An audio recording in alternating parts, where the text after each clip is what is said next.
Hey everyone, welcome back. So in today's video, I'm going to go over an actual spread that is found in this book here. This is the 1970 Grimaud English version. So this would have been found in the 1970 deck.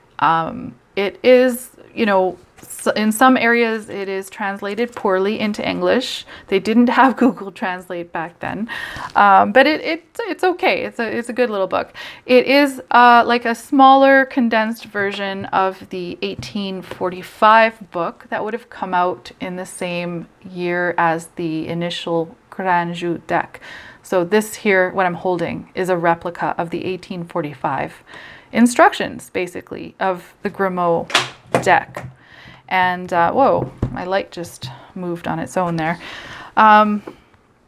So this is available on PDF file, and you can translate it into English. I mean, it's a tedious journey, but it is worth it. Maybe one day it will be translated by someone, maybe me, into English. But I mean, I've translated it for myself. It's just a matter of typing it out. Okay, so I just wanted to show you that this is based on traditional and original methods that this deck was intended for. So just to clear up some confusion out there, because the more contemporary methods kind of deviate a lot, and that's not saying that they don't work or they're not accurate, but I'm just more of a purist. So I want to show you the original methods, right? So you be the judge after watching this video. So in the first chapter of this book, it goes over all 52 cards. Of course, there's 54, but it doesn't talk about the consultant cards because they're pretty straightforward, right? Male and female consultant card. So it starts with the King of Clubs, and it goes in descending order. King of Clubs, and it goes over like the cartomantic meaning.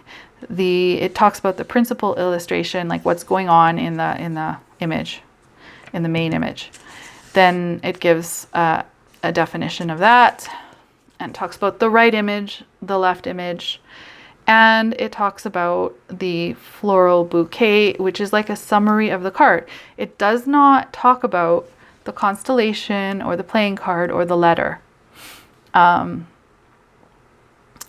Those things are meant for different spreads. Like, you don't have to overcomplicate things and read all of these things, because it's just overwhelming, right?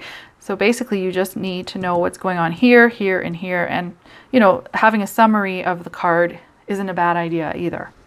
So that's what's in chapter 1. It just goes over the definitions of all 52 cards.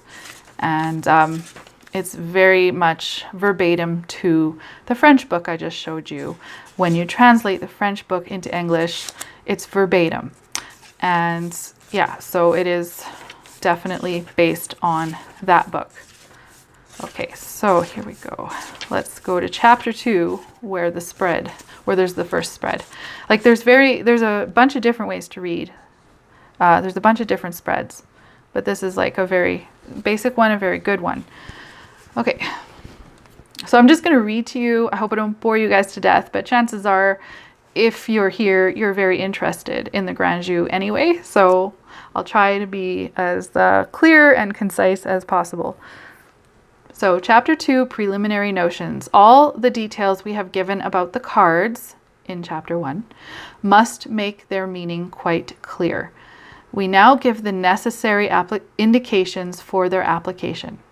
Whatever game you have chosen to play in order to find out if your desires will be fulfilled, it is necessary for the one who consults to shuffle and cut the cards, then display the pack face downwards and pick the cards at random. So they're saying like the consultant, not you the reader, but the consultant has to do that, has to cut and shuffle and pick the cards. But I mean, those are silly rules. According to me, those are silly rules. I always pull my own cards, and when I read for other people, I pull the cards myself. But that's entirely an individual preference. The number of cards that should be drawn from the pack is optional and depends on the trick or spread that one wishes to perform. but the amount of cards drawn must not be an even, but an odd number. So that's very important because, and it will explain why, but I'll just quickly explain why. You always want an odd number of cards because you need a center card, okay? It's hard to have a center card when you only have, like, say, for example, 2 or 4 cards. There's no center card. So you want an odd number of cards. So whether you're pulling 5 or 7 or 9, although that's a lot of information, but I usually pull 3. But anyways, you want an odd number. Okay, so primary observation. If the consultant, male or female, is not represented in the cards displayed, in other words, if the consultant cards don't pop up in this line of 5, then you want to look at the center. Then it falls upon the middle card to represent them. This card is the motivation in order to proceed. I personally take out my consultant cards for spreads like this because they throw me off, and I mean, you know, they can add extra nuances depending on their position in the line. However, I'd much prefer that they're not there because they throw me off. So it's again up to your individual preference. I'm just adding my own personal experience in this tradition. Second observation, the cards on the right are closely related to the middle one and can modify either for good or bad the significance of the middle card. Okay, so and I just want to add this, when it says right, just know that it actually means your left. You as the reader, it's your left. So when it says right, we're actually looking at the left-hand side cards because this book is written from the perspective of the consultant supposedly sitting across from you. So I myself, usually when I'm reading the cards, I want to see them from my perspective. I don't usually have someone sitting across from me. And if I do, I'd still want to read them from my perspective. And I'm sure you feel the same. So when it says right, it's talking about left. And when it says left, it's talking about right. And to make it easier, I'm just going to, when I see the word, I'm just going to switch it without saying anything, and you guys can follow. All right. So these cards on the left indicate the consultant's habits, morality, or dissoluteness. And dissoluteness means the opposite of morality. It's like immorality. Intelligence or stupidity. They will also indicate the possibilities, either positive or negative, of making money, marriage, or business dealings, and so on. So the cards on the left will tell you a lot about the consultant. Okay, it'll tell you if they're smart, if they are in business, if they're married. And how can you tell if they're married? Well, if there's one of the alchemist cards showing up over here. The cards on the right determine the meaning of the middle card. They represent the tendencies and desires that are fulfilled with difficulties. So these cards on the right will tell you what the consultant's desires are and if their desires will be fulfilled and how much difficulty that will entail.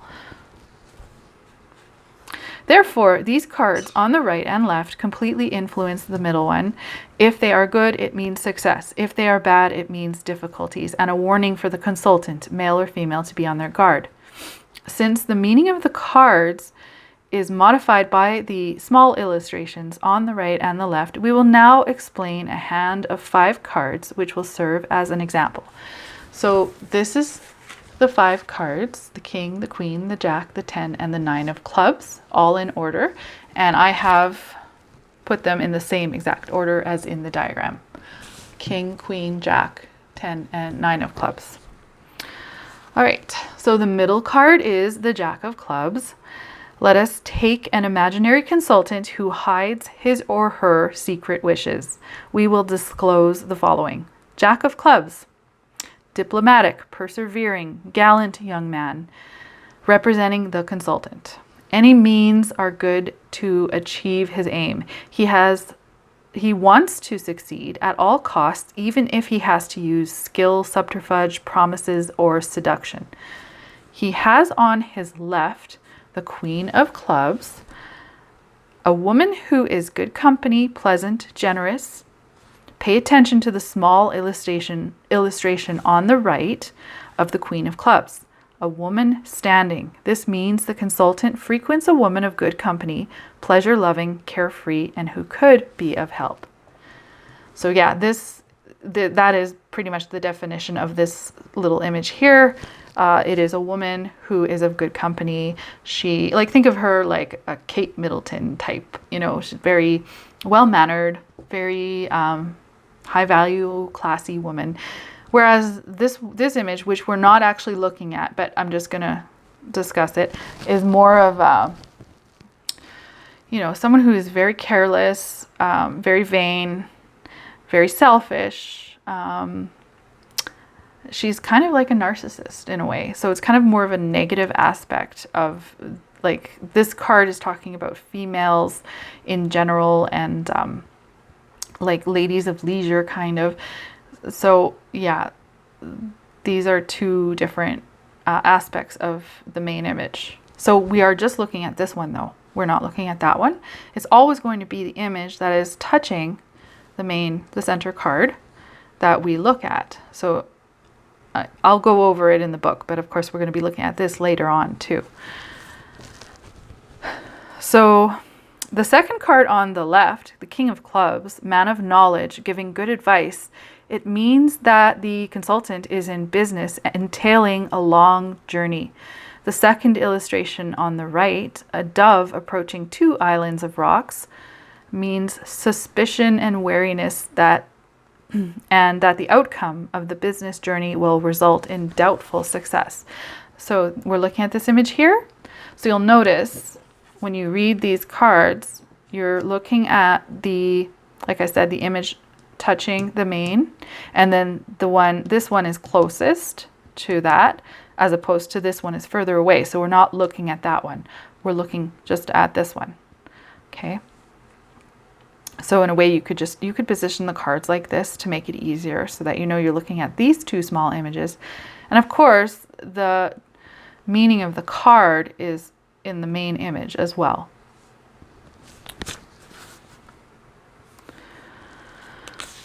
Okay, so the first card on the right of the consultant is the Ten of Clubs, which means success in a risky undertaking.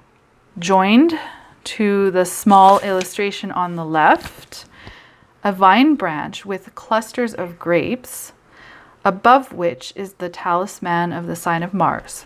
It means the consultant has a powerful enemy who creates difficulties in a business, which represents the consultant's main ambition. This enemy can be a rival, but is more likely to be a competitor. In that case, the talisman of the sign of Mars is extremely useful. It will give the consultant the necessary courage to weaken his enemy. So, to be honest, I don't pay too much attention to the talisman myself. I find this is just as informative. Like, it means success and abundance. You know, it's very auspicious. But yeah, that's what the talisman of Mars means. Okay, let's move on. So the Nine of Clubs, a good card for the consultant. See explanation of the Nine of Clubs in the first chapter. So let's just flip over there for a sec. So if you look at what's going on in this card, this is Hercules fighting the Hydra. Okay, so there's a story there. So here's the Nine of Clubs in the first chapter. For the businessman, this card heralds success. If he is married, he will be prematurely widowed. So Hercules had just lost his wife and I think his whole family prior to this situation where he's fighting the Hydra. So he's in a very he's kind of traumatized in a way because he's recently widowed. Okay. The man who is without status or fortune, by being flexible and clever, will acquire money by becoming the instrument of revenge and pandering to the whims of the people of high standing. So it's very good for a businessman. Not so much for a married man. Okay? So that's why it tells us to look at the Nine of Clubs in more detail.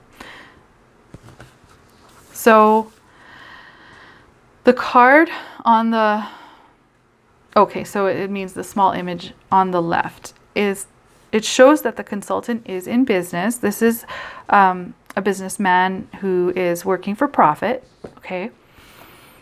Since he has no marriage card on his left or card indicating fortune, he is neither married nor rich. Therefore, the unfavorable aspect of the Nine of Clubs does not harm the consultant. The small illustration on the left in Oriental selling dates concerns him and heralds success and fortune. Conclusion: after overcoming difficulties, you will succeed. But even in the midst of success, there will be certain difficulties. So yeah, it's not completely like a wonderful card, because there's the crab attacking him while he's fighting the Hydra, and so it represents like success after obstacles, or like it's I love this card when it comes up in a business reading. In the explanation we have just given, it has certainly been noticed that amongst the small illustrations, only the two on the left and the two on the right are applicable to the consultant. The other illustrations do not concern him. Okay, so that is the end of that reading. Then it goes on to explain what happens if the male or female consultant cards come up in the cards. So I won't go into that just yet, but I just wanted to show you this simple 5-card spread, and it's based on a original method from the original teachings. So there's some important things to take note of here, is that they didn't talk about the constellations. They didn't talk about the letters. They didn't talk about the playing cards. They simply talked about the main image here and the small images, essentially just the small images. However, they're still taking into consideration the meaning of the main image, right? So because, of course, the small illustrations are further, they're components of the main image and the main meaning of the card. So what does that tell you exactly? Like, there's so many contemporary methods out there that overcomplicate things and are unnecessary, in my opinion. But whatever works for you and is accurate all the time, or most of the time, then stay with that method, because there are no rules, really. But I just think that in a lot of cases we overcomplicate things, and it makes it very difficult to evolve as a card reader. So yeah, I hope this was helpful. I will be going over more videos like this from different authors. I just thought it was good. It was a good foundation to start off with the original method. Now, before I end the video, I will say that some people, let's just do 3 cards because that's easier. So some people, they combine the small images together when they read, and I personally don't jive with that method. But if that works for you, then by all means continue doing that. That is a method I found in the Jean Didier French book. It's a more modern book. I think it was published after the year 2000, and I have no idea where he got that method from. But it's just too it's overcomplicated, in my opinion. But again, if it works for you, then it works for you. But I just wanted to show you this video so you understood that it doesn't have to be complicated. Thank you so much for watching, and we'll see you in the next video.